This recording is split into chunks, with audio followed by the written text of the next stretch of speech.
തകർക്കാനും തളർത്താനും പലരുമുണ്ടാകും. തളരാതെ മുന്നോട്ട് പോവുക. കാരണം ജീവിതം നമ്മുടേതാണ്. ജീവിക്കേണ്ടത് നമ്മളാണ്.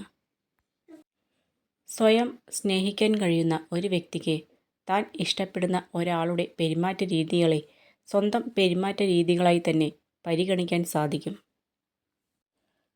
സന്തോഷവും ദുഃഖവും മാറി വരുന്ന ഒരു ചക്രമാണ് ജീവിതം. പ്രയാസമുള്ള സമയം കടന്നു വരുമ്പോൾ ഓർക്കുക, തീർച്ചയായും നല്ല സമയവും കടന്നു വരും. കൊഴിഞ്ഞു വീണ മൊട്ടിന് വീണ്ടും വിരിയാനാകില്ല. എന്നാൽ വേരിന് ഉറപ്പുണ്ടെങ്കിൽ പുതിയ പൂക്കൾ വീണ്ടും വിരിയും. ഇതുവരെ നഷ്ടപ്പെട്ടത് ഒന്നുമല്ല, ഇനിയും വരാനിരിക്കുന്ന നല്ല നാളുകളാണ് ജീവിതം. ഉയരത്തിലെത്തി നിൽക്കുമ്പോഴും താഴ്ചയിലുള്ളവനെ കൈപിടിച്ചുയർത്താൻ കഴിയുമ്പോഴാണ് നിങ്ങളിലെ മനുഷ്യത്വം ജയിച്ചു തുടങ്ങുന്നത്.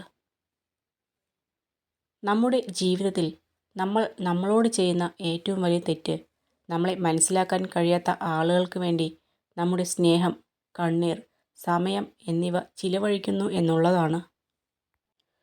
4 തരം ആളുകളിൽ നിന്നും എപ്പോഴും അകലം പാലിക്കുക. 1. നമുക്ക് വേണ്ട വില തരാത്തവരിൽ നിന്ന്. 2. നിരന്തരം കള്ളം പറയുന്നവരിൽ നിന്ന്. 3. ആവശ്യങ്ങൾക്ക് വേണ്ടി മാത്രം നമ്മെ സമീപിക്കുന്നവരിൽ നിന്ന്. 4. നമ്മുടെ പരാജയം കാണാൻ ആഗ്രഹിക്കുന്നവരിൽ നിന്ന്. വീട് ചെറുതാണെങ്കിലും അതിനുള്ളിൽ സമാധാനമുണ്ടെങ്കിൽ അത് കൊട്ടാരത്തേക്കാൾ വലുതാണ്. കയ്യിൽ സമ്പത്തുള്ളവനല്ല, മനസ്സിൽ സമാധാനമുള്ളവനാണ് യഥാർത്ഥ സമ്പന്നൻ. സങ്കടങ്ങൾ നൽകിയ കാലത്തെ വേഗം മറക്കണം. അത് നൽകിയ പാഠത്തെ ഒരിക്കലും മറക്കരുത്. പരീക്ഷിച്ചും പകർത്തിയും തിരുത്തിയും മുന്നോട്ടു പോകാൻ കഴിയണം. നമ്മളെ കേൾക്കുന്നവരോട് സംസാരിക്കുക. സാന്നിധ്യം കൊണ്ട് സന്തോഷിക്കുന്നവർക്ക് വേണ്ടി സമയം കണ്ടെത്തുക. നമുക്ക് ഇഷ്ടമല്ലാത്തതും നമ്മളെ വേണ്ടാത്തതുമായ മനസ്സുകളെ ഓർത്ത് വിഷമിക്കരുത്. നിങ്ങൾ ഒരാളെ എത്ര വേണമെങ്കിലും പ്രശംസിച്ചോളൂ. പക്ഷെ അപമാനിക്കുമ്പോൾ ഒരു നിമിഷം ചിന്തിക്കണം.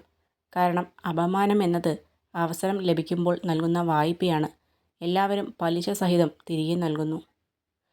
വെളിച്ചത്തിലൂടെ നടന്നാലും ചിലപ്പോൾ വഴി തെറ്റിയേക്കാം. വീണുപോയെന്നും വരാം. ഓരോ വഴിതെറ്റലും ഓരോ വീഴ്ചയും നമ്മളെ കൂടുതൽ വിവേകിയും ബുദ്ധിശാലിയും തിരിച്ചറിവുള്ളവരുമാക്കുന്നു. തെറ്റിച്ചുകൊണ്ടല്ലാതെ ഒന്നും പഠിക്കാനാവില്ല. നാം ഒരിക്കലും നമ്മളെക്കുറിച്ച് മോശമായി ചിന്തിക്കരുത്. ദൈവം അതിനായിട്ട് മറ്റുള്ളവരെ ചുമതലപ്പെടുത്തിയിട്ടുണ്ട്. വയറ്റിലെത്തിയ വിഷം ഒരാളെ മാത്രം കൊല്ലുമ്പോൾ ചെവിയിലെത്തിയ വിഷം നിരവധി ബന്ധങ്ങളെയും ബന്ധുക്കളെയും കൊല്ലുന്നു. സമയവും സാഹചര്യവും എപ്പോൾ വേണമെങ്കിലും മാറാം. അതിനാൽ ആരെയും അപമാനിക്കരുത്. അല്ലെങ്കിൽ ആരെയും വില കുറച്ച് കാണരുത്. നിങ്ങൾ ശക്തരായിരിക്കാം, പക്ഷേ സമയം നിങ്ങളെക്കാൾ ശക്തനാണ്. മോശം സമയത്തെയും നമ്മളൊക്കെ ഇഷ്ടപ്പെടണം. കാരണം അപ്പോഴാണ് ശരിക്കും നമുക്ക് മനസ്സിലാകുന്നത് ആരെയാണ് നമ്മൾ സ്വന്തമെന്ന് വിളിക്കേണ്ടത് എന്ന്.